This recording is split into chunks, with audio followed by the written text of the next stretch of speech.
Okay, so now I'd like to check the muscles of your face and mouth to see how they're working because this is important for helping us swallow and talk. To check those muscles, I'm going to ask you to move your lips and tongue in different ways, and I'll touch your face in areas inside your mouth. I'll also use a flashlight when looking inside your mouth. This might seem a little bit unusual, but this will give me valuable information to determine whether or not you might have an issue with your swallowing. How does that sound? Sounds good. Okay. I am going to start off with cranial nerve 12, or the hypoglossal nerve.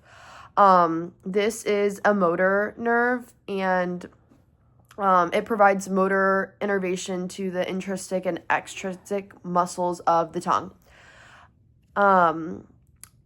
This nerve innervates the intrinsic tongue muscles, which change the shape of the tongue, and the extrinsic tongue muscles. So the genioglossus, the hypoglossal, and the styloglossus, which move the tongue for speech and swallowing. These muscles are responsible for tongue protrusion, retraction, elevation, depression, lateralization, and bolus manipulation during oral prep and oral transit.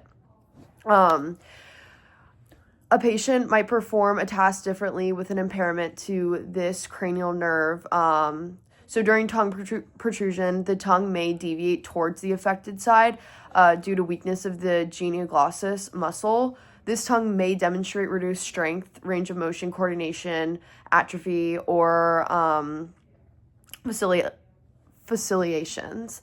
The patient may have difficulty with tongue lateralization, elevation, and resistance tasks. I want you to push your tongue to the inside of your cheek, and I'm going to press my finger against it. Okay, stick your tongue straight out. Now move it from corner to corner. Then up towards your nose and down towards your chin.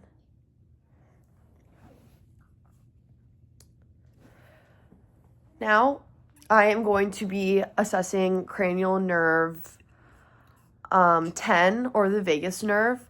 This is a mixed nerve. It provides motor and sensory functions related to speech, swallowing, resonance, and laryngeal sensation. This innervates the muscles of the soft palate, the pharynx, and the larynx. These muscles are responsible for velopharyngeal close, pharyngeal constriction during swallowing, and vocal fold movement for phonation and airway protection. The patient may demonstrate reduced palatal elevation, causing the uvula to deviate away from the affected side. So speech may sound hypernasal due to poor velopharyngeal closure. Vocal quality may be hoarse, breathy, weak because of the impaired vocal fold movement. The patient may have difficulty swallowing due to reduced pharyngeal contraction and airway protection.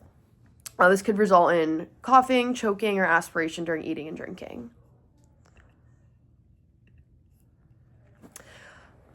Okay, look at me. Open your mouth, and I'm going to shine a light.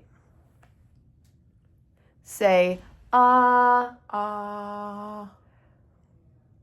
Now say, ah, ah, ah. Ah, ah, ah. Now I want you to cough. Okay, cough one more time for me. Okay, perfect.